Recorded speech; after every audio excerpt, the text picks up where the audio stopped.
Assalamualaikum warahmatullahi wabarakatuh. Waalaikumsalam warahmatullahi wabarakatuh. Bismillahirrahmanirrahim.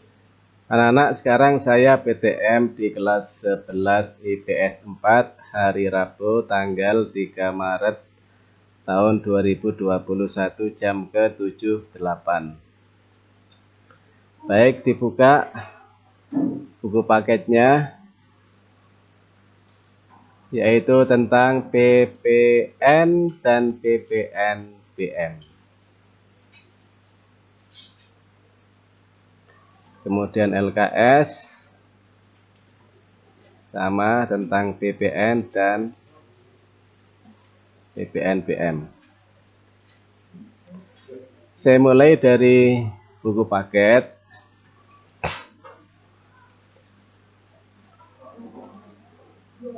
Tentang Undang-Undang Nomor 42 Tahun 2009, diingat Undang-Undang Nomor 42 Tahun 2009 tentang PPN dan PPNBM.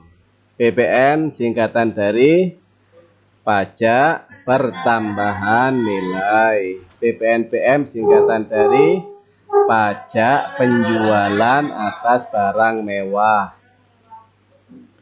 Jadi kalau PPNBM ini pajak penjualannya, pajak yang dikenakan atas penjualan. Kalau PPN, pajak yang dikenakan atas pertambahan nilai.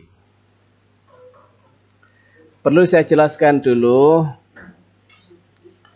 antara PPN dan PPNBM. Antara PPN besar semuanya dan PPN N-nya kecil. Perbedaannya, kalau PPN besar semuanya, singkatan dari pajak pertambahan nilai. Kalau PPN kecil, pajak penjualan. Ada dua di sini terkait dengan barang dan jasa. Ada PPN besar, ada PPN kecil.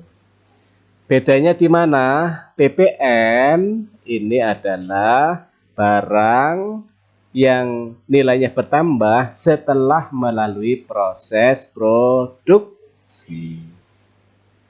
Kalau PPN kecil, pajak penjualannya adalah pajak yang dikenakan atas penjualan. Jadi barang yang dibeli oleh pedagang atau distributor dijual. Kalau PPN ini barang yang dibeli oleh pedagang. PPN. Karena yang dikenakan adalah pertambahan nilai dari suatu barang. Menurut Undang-Undang tahun 2009 nomor 42, apa yang dimaksud dengan pajak pertambahan nilai? Nah, ini pajak atas konsumsi barang dan jasa. Konsumsi. Ingat, kegiatan ekonomi dimulai dari produksi, distribusi, konsumsi. Maka PPN ini itu dari produksi melewati distribusi kepada konsumsi. Dari sini maka PPN besar atau pajak pertambahan nilai dikenakan kepada siapa? Konsumen akhirnya. Ya, konsumen akhirnya. Yang dibayarkan oleh siapa? Yang bayar kepada negara pajaknya siapa? Distributor atau pedagang. Yang bayar uangnya, besaran pajaknya siapa? Konsumen. Yang menyerahkan kepada negara siapa? Pedagang atau distributor. Nah ya, di samping itu, nah ini saya lanjut dulu.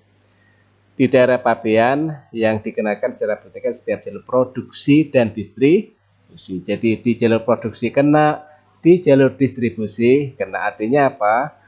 Kalau dari pabrik kepada distribusi yang dikenakan PPN adalah distribusi.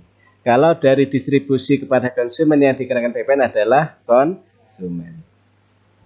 Itulah yang dimaksud dari pajak pertambahan nilai. Berikutnya, Ini daerah pabean adalah wilayah Republik Indonesia NKRI harga mati. NKRI harga mati. Maksudnya apa? Supaya tidak pecah belah. Darat, perairan, ruang udara di atasnya, serta tempat-tempat tertentu di zona ekonomi eksklusif dan landas kontinen. Itu semuanya berlandaskan undang-undang. Sekarang objek pajak. Objek pajak dari PPN dan PPNBM. Nah, sekarang PPN dikenakan atas penyerahan barang kena pajak di dalam daerah pabean yang dilakukan oleh pengusaha. Jadi misal Pak, saatnya jam ke-8 dimulai. It's time to begin the 8th lesson. misal ini spidol ya. Kita lihat spidol. Ini ada dibuat oleh siapa, ada di sini. Japan malah, spidol Japan. Anggaplah yang Indonesia ya. Berarti diproduksi di Indonesia ya kan. Berarti kan masuk dalam daerah pabean. Sudah.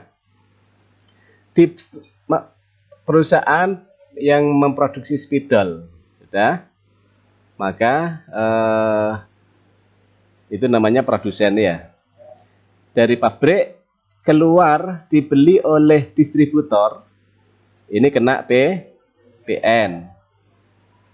Namanya pengusaha ini ya. Ya kan pengusaha kan.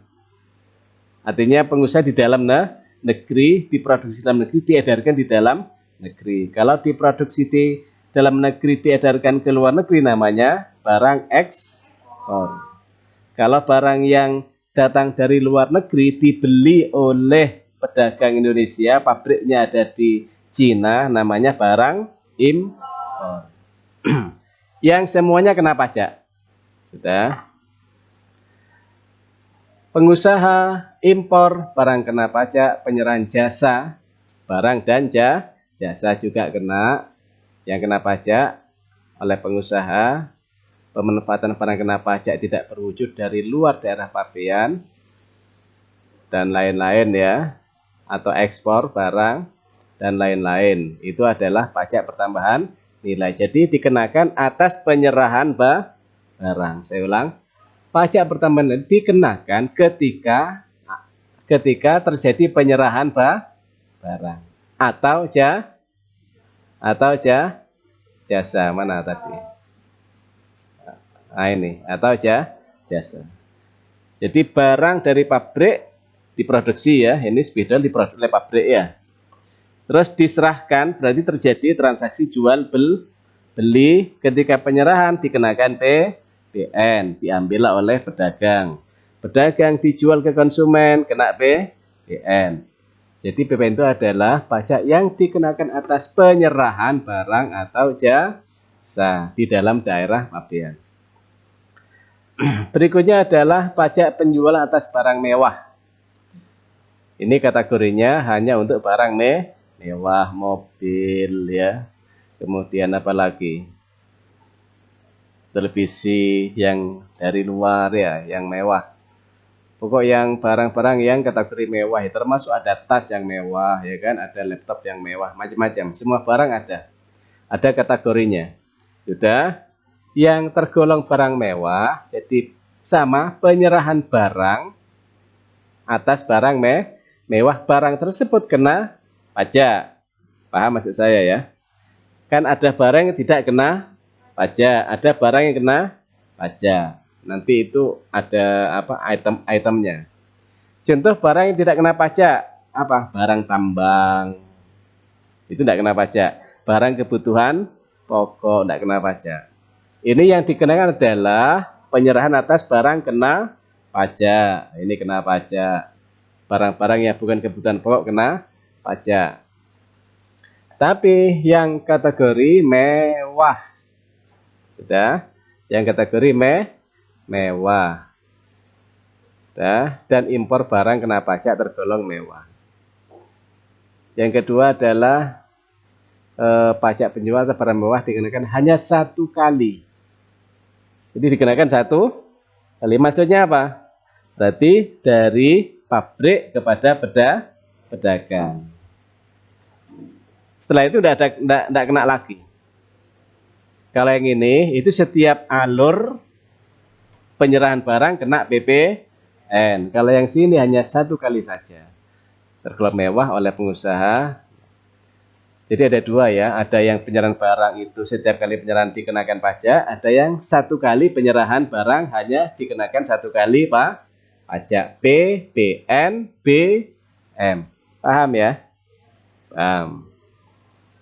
Nah, mudah-mudahan tadi malam belajar ya. Belajar tadi malam. Ya, mudah-mudahan belajar. Saya husnuzon saja didoakan ya. Nah, berikutnya adalah tarif. Tarif sama tahun 2009 ya. Tarif PPN adalah 10%. Saya ulang, tarif PPN 10%. Sekarang yang dipakai adalah tarif tunggal sebesar 10%. Semua barang PPN-nya 10%. Kalau tidak percaya, cek kalian di toko-toko yang ada struknya. Cek struknya, di situ kalau ada PPN, lihat 10%, semuanya 10%. Pokok tulisannya PPN besar 10%. Itu namanya tarif tunggal. Paham ya? Tarif tunggal. Kalau di jenis-jenis tarif pajak namanya apa? Jenis-jenis tarif pajak namanya jenis tarif pajak proporsional. Tidak dibuka bukunya ya. Proporsional dikenakan 1 kali tarif yaitu 10%. Terus tarif pajak pertama nilai 0% diterapkan atas X barang kena pajak berwujud dan lain-lain. Terus di sini ini yang perlu dipahami lagi bahwa tarif pajak dimaksud PPN paling rendah 5%, paling tinggi 15%. Maksudnya apa? Tarif PPN sekarang yang masuk kategori tarif tunggal 10% atas semua barang bisa berubah sewaktu-waktu. Minimal berapa? Maksimal berapa? Nah, gitu ya. Bisa nanti 6% atau 5%. Tidak boleh 4%, tidak boleh. 20% tidak boleh. Bisa naik dari 10 ke 12, turun ke 8 begitu. Cuman sekarang yang dipakai adalah tarif tunggal 10%. Kalau menggunakan tarif regresif ya apa? PPN menggunakan jenis tarif namanya tarif regresif ya apa? Semakin tinggi nilai objek barang maka semakin rendah tarif. Contoh ini spidol harganya berapa? 6.000 ya. Ini harganya 100.000, saya masih ingat belinya. Maka kalau dibandingkan keduanya ini menggunakan regresif, ini misalkan 5%, maka ini 4%. Kan menurun. Semakin mahal semakin turun. Maka tidak boleh kan? Karena minimal 5%. Maka ini bukan 5%, ini 10%. Baru sini bisa 9%. Nah, gitu ya. Itu namanya regresif. Kalau digresif, semakin besar nilai objek pajak, maka semakin tinggi tarif pajak. Nah, itu boleh kalau digresif. Ini 5%, ini 6%. Karena lebih mahal. Paham ya? Paham ya? Untuk yang sekarang menggunakan tarif tunggal, hanya 1 tarif yaitu 10%. atas semua barang kena pajak. Namanya jenis tarifnya adalah proporsional. Berikutnya terkait dengan PPNBM. Ditetapkan paling rendah 10%, paling tinggi 200%. Paling tinggi. Kalau 200% maka namanya apa? Harga lebih mahal 2 kali lipatnya. Contoh harga dari pabrik 500 dijual 1.500. Ya, dijual 1.500. Kalau dari 500 itu pajaknya 100%, berarti dijual 1.000. Kalau 200% berarti 1.500. Maka kalian bisa lihat harga mobil yang mewah, contoh Fortuner, ya Fortuner misalnya ya. Fortuner harganya sekitar 700 juta. Kira-kira kalau pajaknya itu 200%, maka harga barang aslinya berapa? Dari pabrik berapa? 700 dibagi 3 berapa? 230-an ya. Maka harga Fortuner aslinya 230 juta. Di pabrik lah ya. Di pabrik. Masuk ke Indonesia kena pajak PPNBM, tarifnya 200%, harganya naik menjadi 700 juta. 3 kali lipat. Itulah PPNBM maksimal 200%. Nah, makanya kalau beli barang mewah jangan di Indonesia, ke luar negeri. Karena di Indonesia pajaknya tinggi barang mewah, maksimal 200%. Tapi kalian beli di Cina, bawa ke Indonesia, masuk pabean, kenapa? Pajak. Tetap saja, sudah rugi ongkir ya kan? Ada teman saya dulu haji ya, teman saya haji. Jadi beli laptop, bukan laptop, tablet ya, murah di sana. Di sini harganya sekitar 10 juta. Di sana insya Allah harganya sekitar 3 juta di sana, di Arab Saudi. Beli. Supaya tidak kena PPNBM, gimana caranya? Masukkan, jadi bawa jaket besar, masukkan di dalam. Pakai headset, nah didengarkan. Jadi jalan sambil dengarkan. Nah, jadi tidak kelihatan, kayaknya milik sendiri, beli di Indonesia. Masuk ke pelabuhan aman, masuk ke bandara udara aman, naik pesawat pulang ke Indonesia aman. Sudah berarti berapa persen itu? Itu kalau dijual untung ya, jelas untung. Sama dengan itu. Tapi kan dengan berbagai macam cara ya. Kalau mobil mau dimasukkan kemana?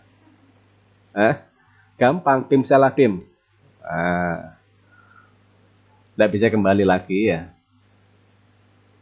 Sudah, ekspor kalau ekspor, saya ulang, itu impor tadi ya. Kalau ekspor barang kena pajak tergolong mewah, dikenai pajak 0%. Jadi kalau impor maksimal 200%, kalau ekspor 0%. Kok enak? Karena jualan, ekspor ya. Kalau impor beli. Gitu. Tujuannya apa? Dikenakan tarif pajak 200%. Supaya harga barang dalam negeri mampu bersaing dengan harga luar negeri. Contoh di SunS dengan KDS. Kalian jalan. SunS harganya untuk kalian menengah ke atas, KDS menengah ke bawah. Nah gitu, sama dengan itu. Jadi tidak tabrakan persaingan harga itu. Berikutnya, ini PBB sudah ya. Saya buka di LKS sekarang. LKS sama ya. Nah, di LKS itu ada begini. Nah, ini. Jadi objek barang yang kena pajak apa saja itu di LKS ya. Kalau ingin cari barang-barang yang kena pajak apa saja, nah ini. 1. Penyerahan barang kena pajak oleh pengusaha. Yang kedua, impor barang kena pajak. Maksud penyerahan barang paham kalian? Jual beli. Dari pabrik ke pedagang, dari pedagang ke konsumen. Terus yang kedua adalah impor barang ya. Impor barang itu kena PPN, BM. Terus penyerahan jasa kena pajak jasa. Pemanfaatan barang. Nah, ekspor. Kalau ekspor barang kena pajak oleh pengusaha kena pajak. Ini ekspor barang yang sifatnya umum ya, bukan mewah. Kalau mewah tadi ekspornya berapa persen Pak tarifnya? 0. Ekspor. Kalau impor maksimal 200, minimal 10%. Pinter ya. Terus sekarang yang perlu diketahui adalah barang yang tidak kena pajak. Nah ini. Barang yang tidak kena PPN apa saja? 1. Barang tambang. Emas, besi, perak, nikel, batu bara, barang tambang ya. Atau hasil pengeboran yang diambil langsung dari sumbernya. Contoh tumpang pitu, diambil langsung kan emasnya dari sumbernya.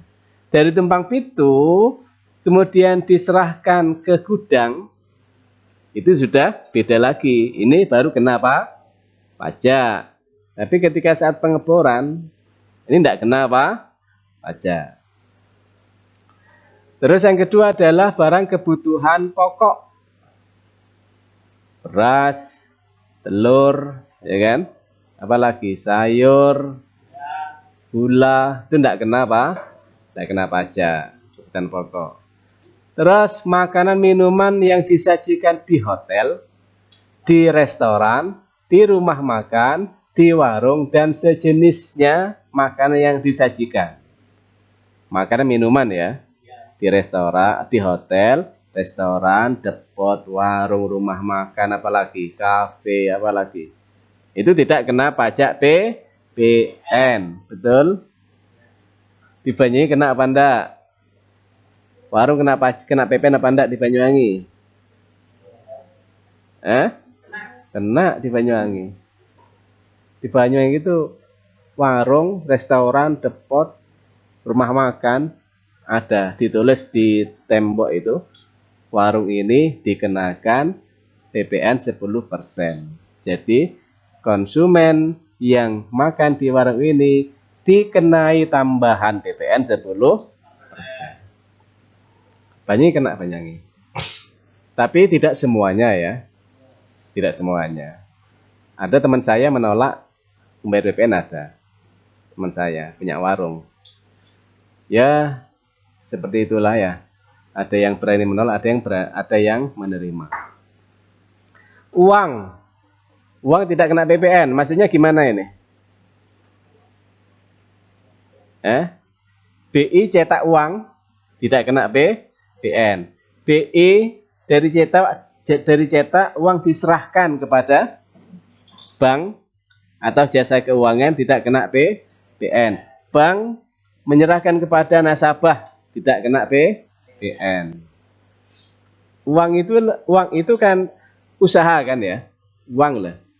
Uang itu bisa dijual belikan dalam usaha, namanya apa? Jasa keuangan. Jadi usaha jasa keuangan.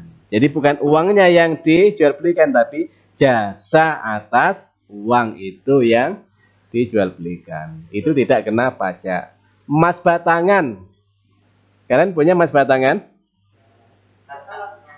Batangnya saja. Jadi emas dan kotaknya ya. Nah, kotaknya. Emas batangan ya. Emas batangan juga tidak kena PPN. Surat berharga maksudnya apa ini? Saham, sertifikat. Tapi sertifikat bukan sertifikat tanah loh ya. Sertifikat usaha seperti saham, ya kan? Kemudian apa lagi? Warkat, apalagi? Yang berupa surat berharga, obligasi, apalagi? Sukuk dan lain sebagainya yang maksudnya surat itu karena berharga bisa dijual belikan. Padahal surat ini bisa dijual belikan, tetapi tidak kena PPN. Ingat di awal bahwa setiap barang atau jasa yang bisa dijual belikan maka kena PPN. Kenapa kena PPN? Karena terjadi penyerahan barang atau jasa. Gitu ya. Bisa dipahami ya. Terus itu yang barang. Sekarang yang jasa tidak kena PPN. Seluruh pelajaran hari ini. Dokter, Sampai jumpa besok pagi dengan semangat belajar baru. guru, kiai, ustadz, mubalek, dan sebagainya ya. Sudah, ini tarif PPN sama dengan yang di buku paket ya. Saya akhiri. Assalamualaikum warahmatullahi wabarakatuh.